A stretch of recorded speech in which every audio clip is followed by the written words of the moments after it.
Hello and welcome everybody to another episode of Books and Bytes. It's great to be here. Today we're taking a deep dive into Middlemarch by George Eliot. Ooh, that's a big one. It is. I'm a little intimidated by this one. It's a masterpiece. It's Yeah. a masterpiece of social commentary and psychological realism. So where do we even begin with a book this rich and complex? Well, I think one place to begin is by thinking about the setting.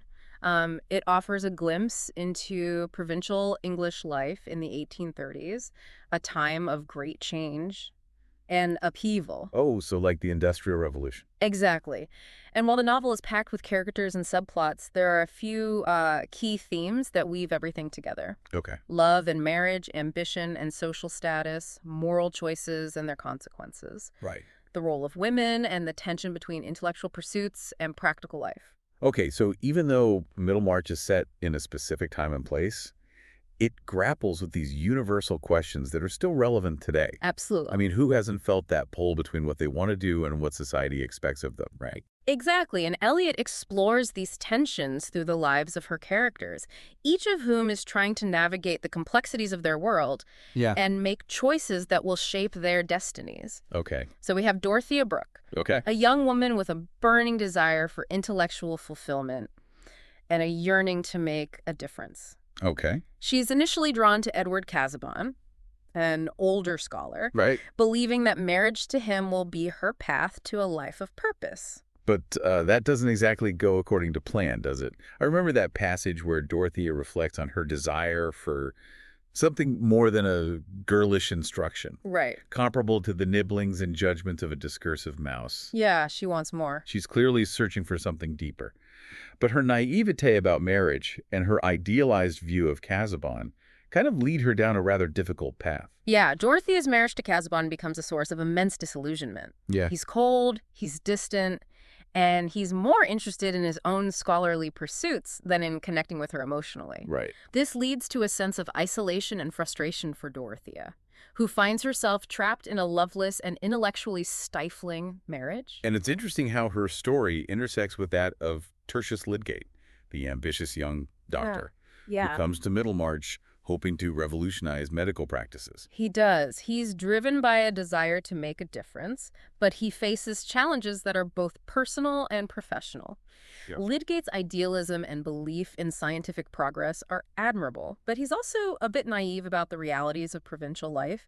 He underestimates the resistance to change, Right. the power of tradition, and the complexities of human relationships. His marriage to Rosamund Vincy is a perfect example of that, isn't it? It is. He's initially captivated by her beauty, but he soon realizes that they have very different values and expectations. Absolutely. Rosamund represents a more conventional view of womanhood. Okay. She's charming, Uh-huh. but she's also shallow and materialistic, Right. more concerned with social status and appearances than with Lydgate's intellectual pursuits.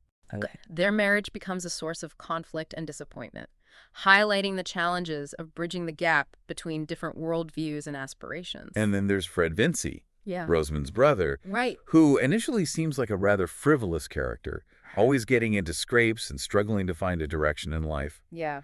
But his pursuit of Mary Garth, this practical and down-to-earth woman, reveals a different side to him. He grows. Yeah. Fred's journey is one of growth and maturation. Right. He's forced to confront his own shortcomings, his lack of discipline and responsibility, and his love for Mary becomes a catalyst for change.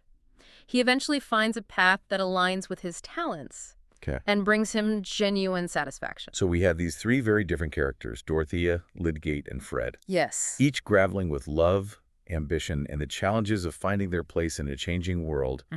And looming over all of them is the figure of Nicholas Bulstrode, Yes. the wealthy banker and pillar of the community.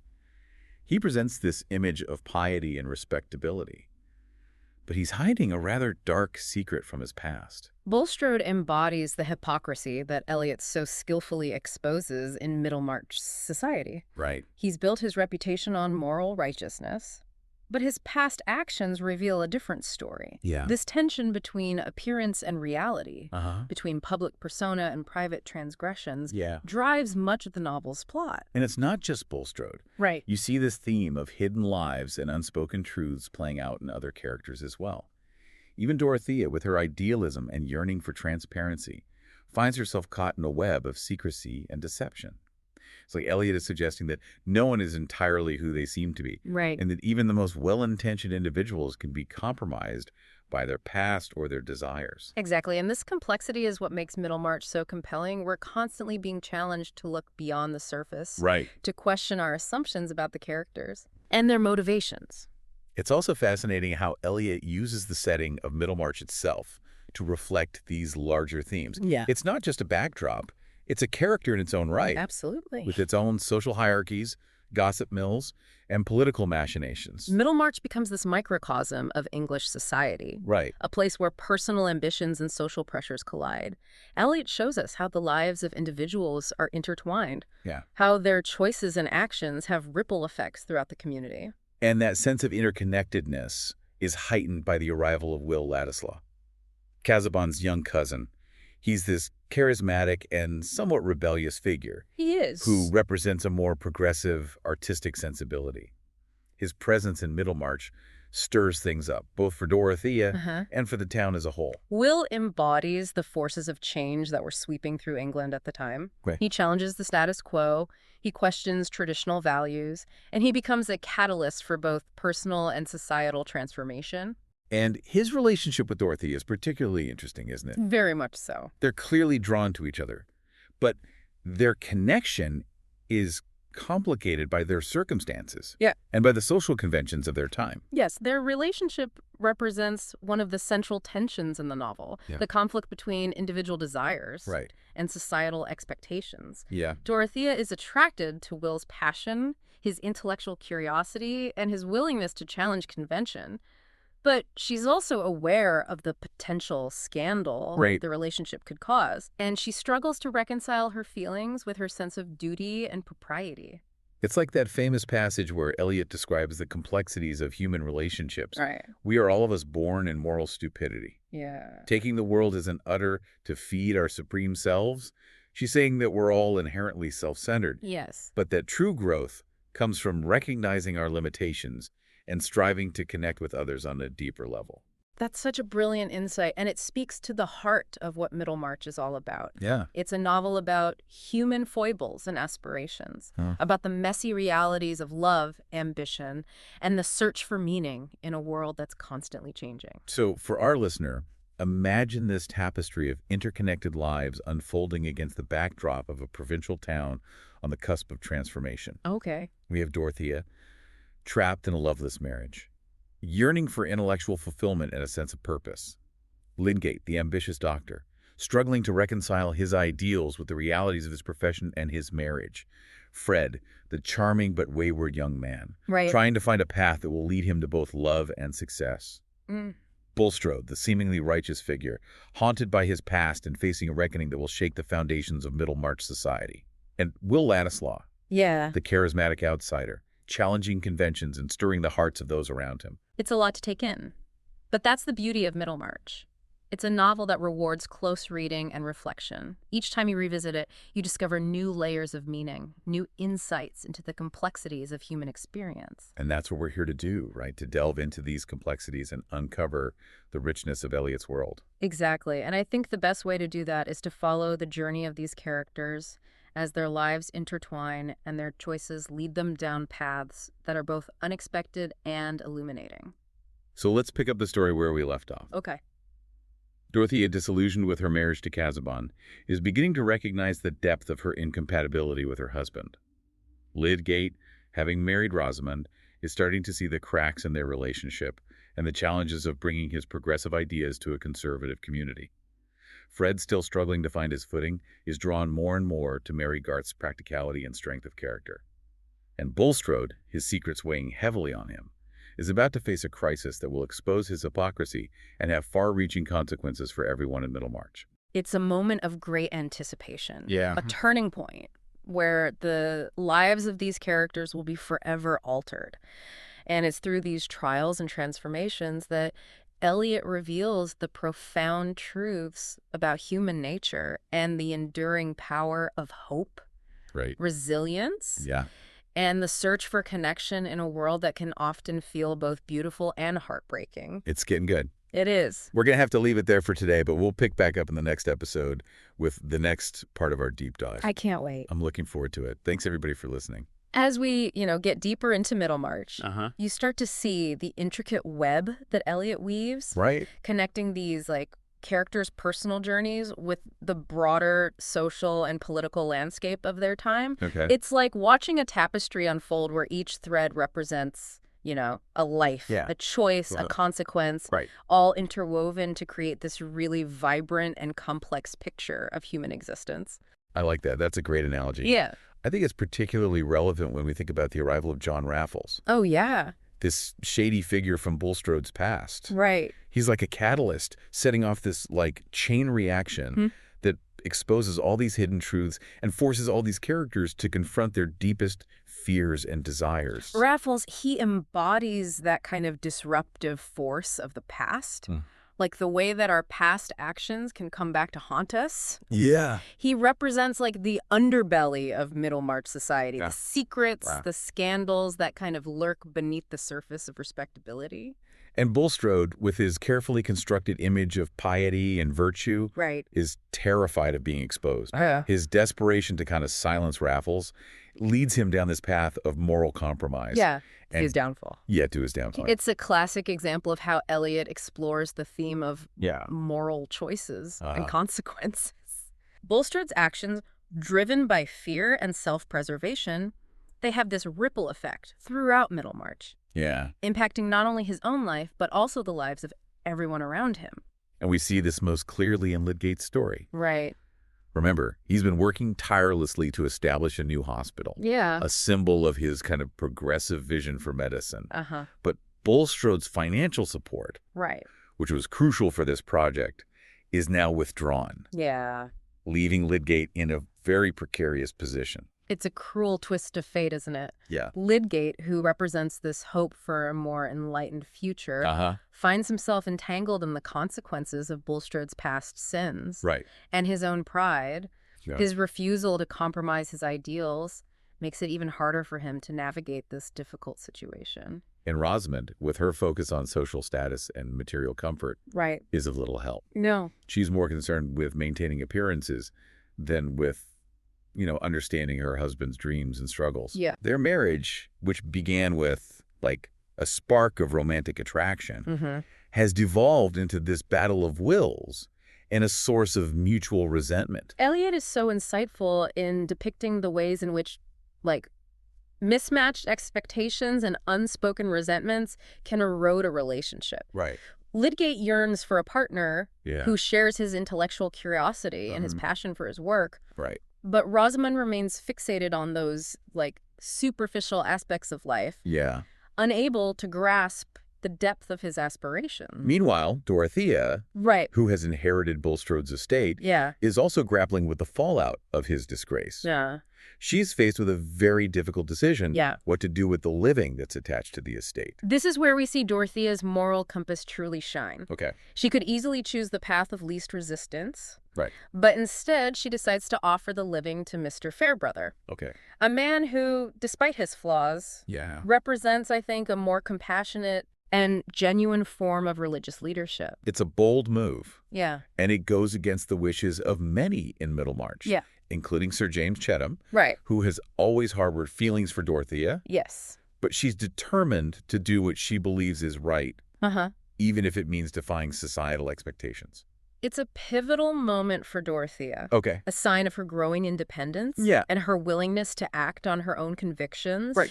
She's no longer the naive young woman seeking guidance from a husband. Right. She's stepping into her own power, Yeah. making choices that reflect her evolving sense of self and her commitment to making a positive impact on the world. And speaking of defying conventions, Yes. we can't forget about Will Ladislaw. No. He's returned to Middlemarch, He has. drawn back not only by his concern for Dorothea, Right. but also by his desire to make a difference in the political sphere. Will embodies that youthful idealism, that belief that we can change the world for the better. He throws himself into local politics, supporting Mr. Brooke's campaign for Parliament, even though he recognizes the limitations of his patron's ideas. It's like he's trying to find a way to channel his passion and energy into something meaningful. Right. Something that will have a lasting impact. Uh-huh. And his presence in Middlemarch, especially his growing connection with Dorothea, continues to stir up controversy. Yeah. And challenge the, established social order. Their relationship becomes a focal point, Okay. a symbol of the tension between Right. individual desires Uh-huh. and societal constraints. Right.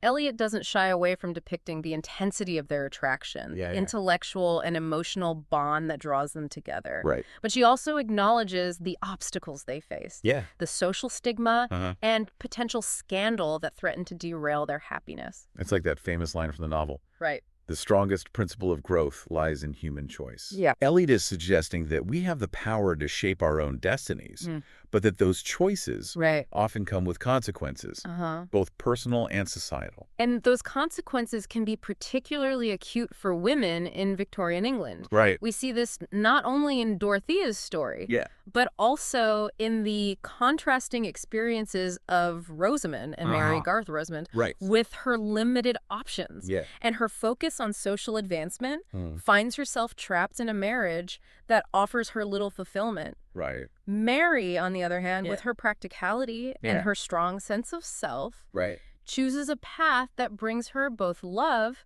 and a sense of purpose. It's fascinating how Eliot uses these female characters to explore the complexities of womanhood in a society that often limits their choices and opportunities. Absolutely. She shows us the different ways in which women can navigate these constraints, Yeah. the compromises they make, and the dreams they hold on to. And it's through these individual stories Right. that Eliot reveals the larger tapestry of Middlemarch. Okay. The interconnected lives Right. and aspirations, Right. the social hierarchies Yeah. and moral dilemmas, Uh-huh. the triumphs Right. and tragedies that make up the fabric of human experience.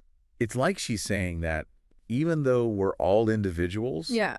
our lives are inextricably linked. Uh-huh. Our choices impact not only ourselves, but also those around us. Right. And we're all part of a larger story Yes. that unfolds in ways we can't always predict or control. Exactly. And that's what makes Middlemarch so relevant today. Okay. It reminds us that the challenges we face, Yeah. the questions we grapple with, the longings we hold in our hearts are timeless and universal. Right. We're all searching for love, Yeah. meaning, and a place in the world. Right. And Eliot's novel offers this profound and enduring exploration of what it means to be human Yeah. in all its complexity. Sad. And beauty. So, as we move towards the final act of Middlemarch, Okay. we see our characters kind of standing at a crossroads. Right. Dorothea, now a widow, is wrestling with her feelings for Will Yeah. and the implications of defying, societal expectations. Lydgate, Right. facing professional and personal setbacks, Yeah. is struggling to reconcile his dreams with the harsh realities of his situation. Right. Fred, Right. having found a path that aligns with his talents Yeah. and his love for Mary, Uh, is starting to build a life that offers him both stability and fulfillment. okay. And Bulstrode, Yes. exposed and ostracized, Right. is forced to confront the consequences of his past actions. The stage is set for a dramatic conclusion. Yeah. A resolution of these intertwined storylines that will leave you both satisfied and contemplative. Okay. Eliot, with her keen insight into the human heart Right. and her masterful storytelling. Will guide us to an ending that is both poignant and thought-provoking. Okay. Leaving us with questions that linger long after we've turned the final page. As Middlemarch kind of comes to a close, you see these characters just grappling with the consequences of their choices, Yeah. big and small. It's like Eliot is holding up this mirror to human nature, Uh-huh. showing us all the complexities of love, ambition, Right. the search for meaning Yeah. in a world that can often feel chaotic and unpredictable. It's interesting, though, how even amidst the turmoil and heartbreak, Yeah. there's still this, underlying sense of hope, Right. a belief in the possibility of, redemption and growth. Yeah. Dorothea, for example, Right. emerges from the shadow of her unhappy marriage with a newfound strength and determination. She does. She's no longer the naive young woman who sought fulfillment through a husband, Right. She's become like a woman of action, Yeah. driven by this desire to use her newfound independence and wealth to make a positive impact. She wants to make a difference. Yeah. And her decision to marry Will Ladislaw, Right. despite the social disapproval it incurs, Yeah. is a testament to her courage and her commitment to, like, living a life true to her own values. Yeah, she chooses love over convention, She does. recognizing that true happiness lies in pursuing a path Yeah. that aligns with her heart and her intellect. But their happiness doesn't come easily. No, it doesn't. They face criticism, ostracism from some segments of Middlemarch society. Yeah. Kind of a reminder that defying social norms often comes at a price. And it's not just Dorothea and Will who kind of face challenges, right? Right. Lydgate, despite his brilliance and dedication to his profession, finds his dreams dashed against the rocks of circumstance. Yeah. And his own misjudgments. Right. His marriage to Rosamond, Yes. which promised social advancement and a comfortable life, has become a source of profound disappointment. It has disillusionment. Lydgate's story is like a cautionary tale about the dangers of idealism, failing to recognize the complexities of human nature and the limitations of, like, societal structures. Right. He believes in the power of science and reason to improve the world, but he underestimates those forces of tradition, prejudice, and personal ambition that can thwart even the most noble intentions. It's heartbreaking to see him leave Middlemarch. It is. Defeated and embittered, his potential unrealized. Yeah.